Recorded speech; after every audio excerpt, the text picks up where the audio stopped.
Assalamualaikum warahmatullahi wabarakatuh.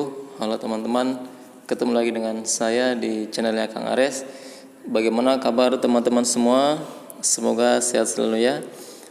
Baik, kali ini ada Xiaomi Redmi 2. Kondisinya mati, tidak bisa dicas, tidak ada respon ketika ditekan tombol power. Nah, sekarang akan kita coba cek apa permasalahannya. Seperti biasa, yang pertama saya lakukan ketika HP mati atau mati total, yang pertama adalah baterai dulu ya, karena baterai yang paling berperan tentunya. Dan ini nyampe di angka 3 volt ya, normalnya minimal 3,7. berarti indikasinya baterai ini kosong ya, tegangannya kurang. Maka sambil menunggu ya, kita cas terlebih dahulu menggunakan power supply.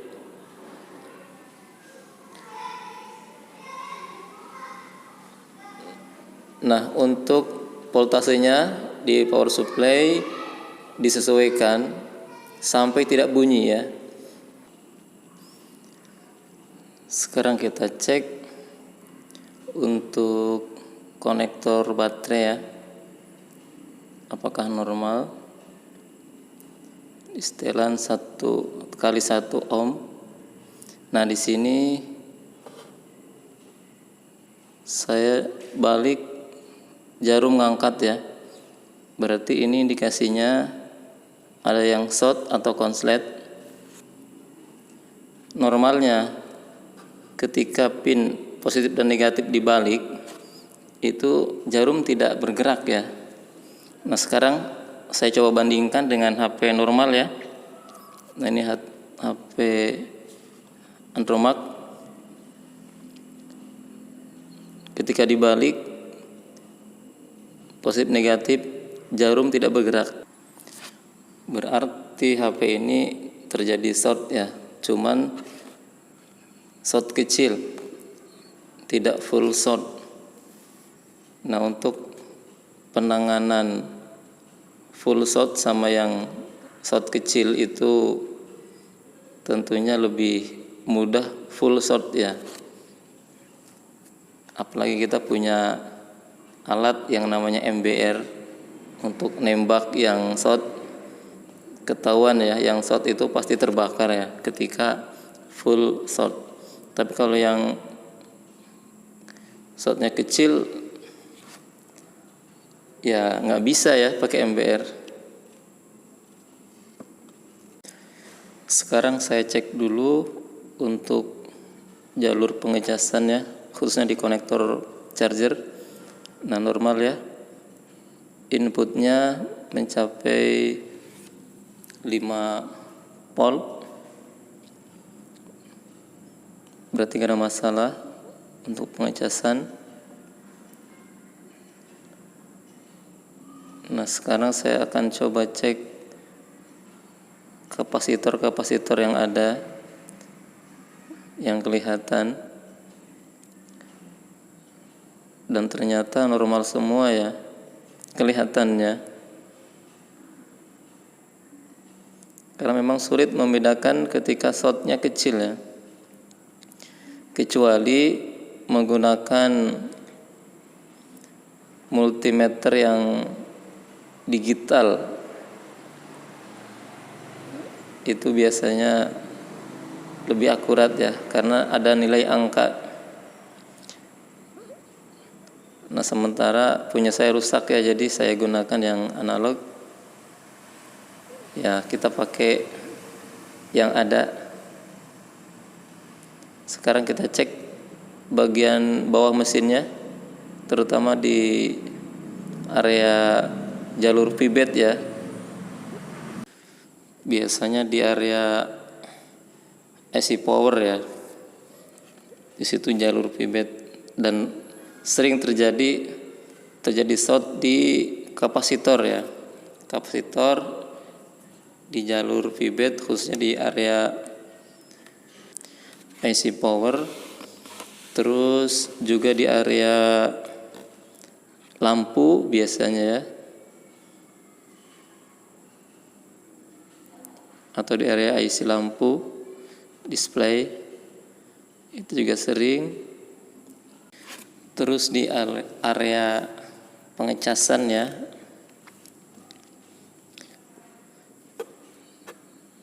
nah sekarang akan saya coba hubungkan dengan power supply dengan harapan terjadi pemanasan ya. Artinya ketika dihubungkan dan ada yang short, biasanya ada area yang anget atau panas ya. Nah, untuk setelan voltasenya pokoknya sampai tidak bunyi. Karena di sini kalau short itu pasti bunyi. Nah, kita kecilkan terus sampai tidak bunyi. Kemudian jarum ampernya naik ya. Berarti arus masuk ke mesin HP. Terus naikin sampai tidak bunyi. Nah, di sini saya coba di angka 1,7 volt.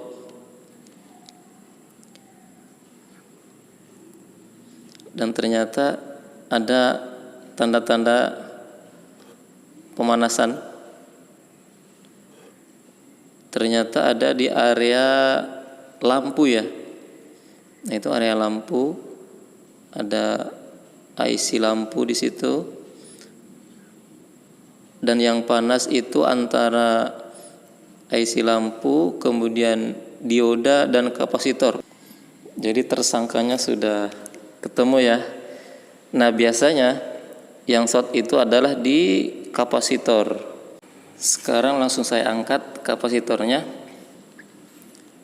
Dan ini penggantinya saya ambilkan dari bangkaian mesin Advan ya.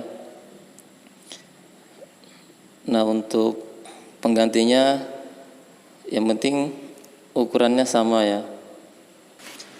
Untuk pelepasan kapasitor ya bisa menggunakan blower ya, atau bisa pakai solder langsung dicongkel. Kalau mau lebih rapi dan lebih mudah ya pakai blower ya. Nah, ini sudah saya lepas.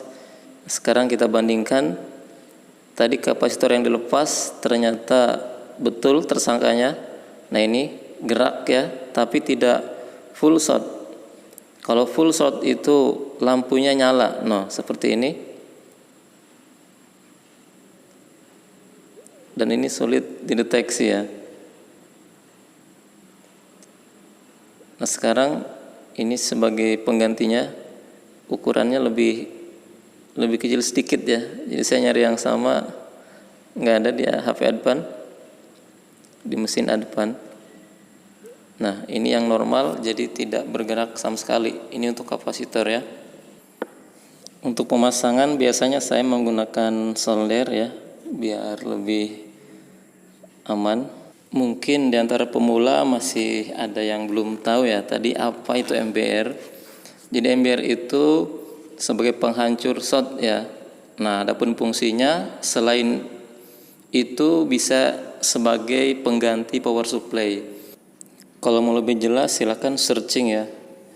Apalagi di online banyak sekali yang jual, mulai dari yang 5 ampere sampai 15 ampere itu ada. Namun ya kita juga bisa bikin sendiri ya untuk menghemat biaya, yaitu dari bekas baterai yang kapasitasnya besar seperti bekas baterai tab atau bekas power bank ya.